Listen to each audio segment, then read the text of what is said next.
भाभी जी बोली देखो ऐसे वो छोटा है उसके सामने ऐसे मत बाबू सोना कह के बुलाया करो, मुझे शर्म आ जाती है। ये लौटिया है। मैंने कहा दादा एक बात बताओ, आपको इतने साल हो गए शादी को, अभी भी भाभी जी को बाबू और सोना कह के बुलाते हो, इतना प्यार करते हो? बोले घंटा प्यार करता हूँ। बोले 3 दिन से उसका नाम ही याद नहीं आ रहा है। और बोले इतनी हिम्मत नहीं है जो उससे पूछ ले कि तुम्हारा नाम क्या है। तो ऐसी स्थितियां इनके साथ में रहती हैं, तो वो दूसरे की तो बताएगा ही। सही बात है। और ताली बजाने के लिए भाई साहब मैं किसी को नहीं कहूंगा, कतई परेशान होने की जरूरत नहीं है, क्योंकि मैं कहता ही नहीं कभी ताली बजाने को। सिर्फ एक दादा छंद छोटा सा पढ़ता हूँ, फिर आपके विवेक पर निर्भर है, आप ताली बजाएं या ना बजाएं, मेरे ऊपर फर्क नहीं पड़ता। स्वागत है। कि मेरी कविता को सुन ताली ना बजाएंगे वो, मेरी कविता को सुन ताली ना बजाएंगे जो धोखा जिंदगी में सबसे ही बड़ा पाएंगे। और अगला जन्म उन्हें मिलेगा वही है जो कि घर घर द्वारे द्वारे तालियां बजाएंगे। वाह। और कविता को बीच में ही छोड़ के जो घर जाए, उनके तो समझो करम फूट जाएंगे। और चौखट के अंदर जो कदम रखेंगे तुम्हें घर में घुसा हुआ पड़ोसी को वो पाएंगे। वाह वाह वाह वाह वाह वाह भैया वाह।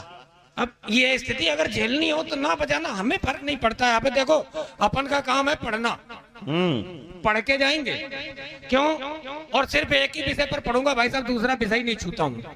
मैं सिर्फ पत्नी पर कविता पढ़ता हूँ, दूसरे विषय पर पढ़ता ही नहीं हूँ।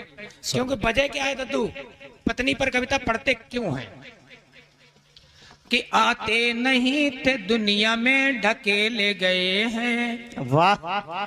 आते नहीं थे दुनिया में, हम तो दुनिया में आने को ही नहीं थे, ढकेल दिए गए। कि आते नहीं थे दुनिया में ढकेले गए हैं, मर्जी के बिना हम यहाँ सकेले गए हैं।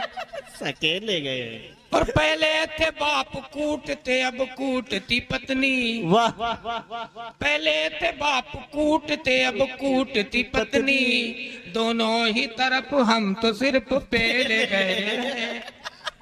अब पत्नी पर कविता ना पढ़े तो फिर काहे पे पढ़े। वाह भैया वाह, बहुत ही अरे माला रहने दो, माला रहने दो, माल देखो। माला तो बाद की बात है। वाह। माल बचा ही नहीं है भाई साहब। जो आया मंच पे केवल ओज वाले कभी राम बाबू दादा को छोड़ के सबने वैलेंटाइन डे की बात करी। मैं भाई साहब उसे वैलेंटाइन डे कहता ही नहीं है, मैं कहता हूँ रणुओं का करवा चौथ। अभी भी इसमें 2-1 लोग बैठे हैं, मैं नाम नहीं बताऊंगा।